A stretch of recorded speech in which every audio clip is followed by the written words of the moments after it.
Hey everybody, Kat here. Welcome to the channel. It is Thursday morning and gee, there's been a lot going on. Especially with Harry. I mean, we saw him Climate Week in New York. We saw nonsensical speeches at the UN. Black tie dinners. He's the only guy in it, without a tie. We saw him groping royalty and visiting tattoo parlors, being protected by 8 burly men wherever he went, and a cavalcade of cars, like at least 3, wherever he showed up. And, what was the point of all that? Does he really have any impact? No, all of these things, like the UN and all, the whole thing is just like one big self-admiration society. All they do is spout the same nonsense and pat each other on the back, and it would be ridiculous, except for the fact that these elites actually have power, and we're forced to live with the consequences of their maniacal delights, really. So that's the dangerous thing about all of this. It'd be comical if Harry was just an imbecile, but because of his position, part of the royal family, he'll always be a royal, so he'll always have a draw to these elites, right? Because he's one of them. He's in the club. We're not in the club. But yeah, so we saw all this nonsense in New York, and then he jetted off to Lesotho for what his office described as, quote, a series of impactful events, unquote. Have you ever heard anything so ridiculous? Now, the thing about this Lesotho trip, him and Prince Seeiso have been friends for a very long time. They co-founded the charity Centibelli, which means Forget Me Not, in 2006. It's a child's charity. How much good it's actually doing? Well, the truth about any charity, the main purpose seems to be money laundering for all of them. I mean, look at the Red Cross, the World whatever, African Parks. I mean, come on. We know this. We know this about charities. And it's so sad. But anyway, so he's got a relationship with the prince. He's got ties to Lesotho. He loves that part of Africa, calls it his second home. And while he was there, he had visits around the country while he's there visiting schools, talking with youth, also in meetings and talking with government people, business leaders, charity leaders. He's using his name Prince Harry, supposedly not under the auspices or direction of the palace, but he's using his titles. And so what, as a private citizen, he's talking to government leaders and business leaders, and Harry has no education or expertise in anything. And this is, but the optics of this trip have been very good for whatever purpose. Much better than when Meghan is along. I mean, it's not all about her dressing inappropriately and grabbing at people and all her antics and behavior, and At least this one, Harry's, well, first of all, he knows the prince who is his host. He understands and loves Lesotho, Africa. He's comfortable there. He's in his own skin. And he's away from Meghan. Like, the pressure's off him. So, of course, he's going to look more relaxed and more engaging. And what we've seen in the press is like, oh, this is like the old Harry we know and love. Like, this is why everybody loved him, because he was so engaging. And but what you don't understand, I mean, and the press is spinning this, even though they've been spinning from the beginning of time as far as Harry's concerned, this guy that just loves children and loves people and you know, Mr. Lesotho, you know, kind of thing. Harry's image was carefully curated by the palace. What they were feeding to us then, that everybody's purporting to say, oh, the old Harry that we love, that was an illusion. That was an image built to kind of hide all of his bad behavior. That was palace spin. So even though he looks like the old guy that we used to like, well, you know what? That was an illusion too. Just like his marriage to Meghan and the children, and I mean, they're living in some kind of friggin' fairyland. It's all an illusion, and it is put to us that way. That's all it is. So there's a real effort to kind of spin Harry's image these days. And I've done a previous video about who might be Harry's patrons and who might be behind this, and the reason would be that some of his close friends and old associates are trying to find a way to rehabilitate Harry and bring him back into the fold, if not doing royal duties, being part of the British establishment again. So it could be that. It also, in the press, has been talked about that perhaps this is Harry's camp, his own image builders trying to rehabilitate not only Harry but the both of them, because Harry and Meghan's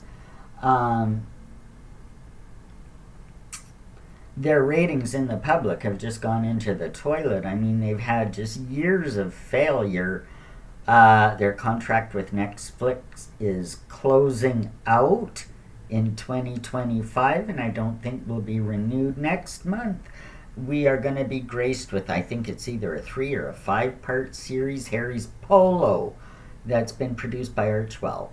Now, Netflix assumed, because Harry's a royal and he's a polo player, that the series might, you know, heavily feature the prince, right? But no, the star of the show is Nacho Figueres, his Argentinian polo pal. Now, it's not me saying this. The press has said the problem with this is that, you know, yeah, he might be popular in Argentina, but nobody knows him around the world. He speaks broken English because English is not his first language. He's not charismatic. Can he carry a several-part series? They think it's going to be a pig, and they're disturbed, highly disappointed that Harry is not the star of the show. That's what they wanted, and that's what they expected, and that's just not happening. And Meghan's cooking show, well, as of now, it's not happening yet. Has it been shelved? Are they going to put it out at some point? What's happening? We don't know. But we do know that their contract with Netflix closes out in 2025.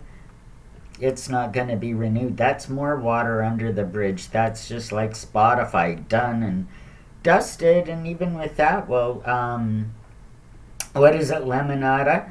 Her shows with them, whatever, that's been shelved till 2025. What they said at the time was so that she could concentrate on the on the debut of American Riviera Orchard that's just gone down the tubes. First of all, she never copyright the name or anything like that, and now anybody can use American Riviera Orchard, and lots of people are. They've started websites selling whatever crap, and it's just hilarious how what a failure this has been. She hasn't launched anything. The whole thing has just been ridiculous, and just made her a laughing stock.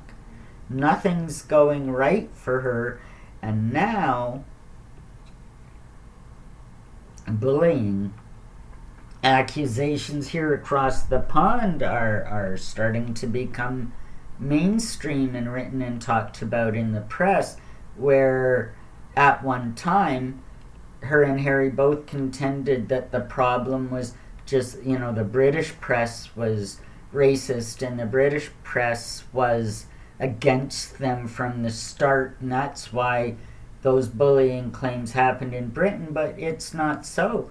We are seeing the same kind of stuff coming out in America. People that have worked with them, and I mean, over the last few years, they've lost something like 20 employees, and like high-level employees, whatever that means within their corporation. Good grief. Couple at half an hour's work a week, and there's unaccounted money for, and all kinds of bad business and shady dealings surrounding these two. There is speculation in the press that this move of putting Harry out front and having him is actually his people saying, if we can rehabilitate Harry, get him out there as a statesman and what he does best and everything, by osmosis, this is going to help Meghan's image as the dutiful wife. Well, none of us even believe that they're together anymore, the way they act and treat each other in public, So is it going to work? I don't know. Would it help Meghan? I don't know. And now, within the last short period of time since Diddy's arrest, there's been all kinds of rumor and speculation, because there's like one picture of Harry with Diddy 12 years ago where they were at the same event together, 12 or 15 years ago. And a lot of people are doing a lot of speculation, and there's rumors of some horrible things. There's a rumor about an S-tape involving Harry and Meghan and Mr. D, which I don't believe. Even Harry and Meghan aren't stupid enough to get involved in something like that. And the D-man, I don't think would push his luck to try to pull something like that off, I really don't think so. But could there be some kind of a connection there? Well, it's like 6 degrees of Kevin Bacon, and when you look at the entertainment industry, the music industry, it doesn't matter, business, banking, politics, wherever you see the top of the heap in the elites, you're going to find these kind of practices, because what I've said before is, sex and extortion, that's what makes the world go around, baby. Activity with small humans, the elites, they feed off this stuff. They're the most evil buggers. You can't imagine how bad it is. This is what happens. Now, possible connection. Well, Meghan and her yacht girl days rubbed shoulders with elites, and a lot of the same guys that are coordinating those events are the same kind of guys that coordinate events in like the Soho House. My video's the Soho House connection, you know, and her Hollywood connection, and a lot of these people rub shoulders with each other. Now, Meghan was a lowly one. She would be one of the people that would be employed for pay to play at these events, if you know what I mean. That might be her only connection. Could there be a possibility that she ended up at one of the D-Man's parties and stuff happened? And there might be a tape? That's a possibility, you know. That's a possibility, but she's a low-level person. And even if something like that came out, because of what a horrible guy he is, she could probably spin the victim card and say, look, I was a young actress, didn't know what I was doing, he drugged me, you know. So if anything at all surfaces regarding Meghan, it's going to be ugly, and we're all going to know, but she's going to be able to spin it and probably, you know, go on to dine out on that for another year, honest to God, you know. But what I'm saying is, despite all the gossip and all the stuff happening and who's involved and what have they done, and the bigger picture that you don't want to lose sight of, you know, is that in this world, those that run the show are all involved in this kind of stuff, and worse, stuff you don't want to imagine. And it's true. It's not a conspiracy theory. That's why every now and again one of these people like Diddy pops up. He's like Mr. E from the island. They're like little foot soldiers for the demons that are running the show, honest to God. They're not that high up, but they're the ones we get to see.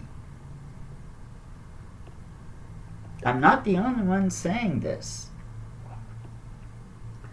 But, you know, and as shocking as it seems, what we're seeing, you know, even this level of depravity is nowhere near what's really going on. So Meghan's involvement at it would be minimal, and she'd be able to spin it so, you know, damaging, but she's going to be able to spin a lot of sympathy out of it if anything happens. She'd play that victim card, and in a case like this, yeah, everybody's got, oh yeah, she was a victim. Absolutely. So, while this is going to cause some tense moments now, in the long run, it's just more fuel for her, really, if she plays this right, you know. But Harry and Meghan, yeah, the same madness is going to go on. What we have to look for now, like, is this Harry in a PR move splitting their businesses, like some people have said, to improve their image that way? Or is this Harry, with the help of his peers and patrons back in England, is he making a move to separate from Meghan? And is this what we're seeing, the start of what we're seeing? So and that is up in the air, and only time will tell. So this is something we have to keep an eye on. It'll be interesting to watch. Hope you like this. Hit that like button, subscribe, Let me know what you're thinking. Send me a comment, and we will see you in the next one. Take care, everybody.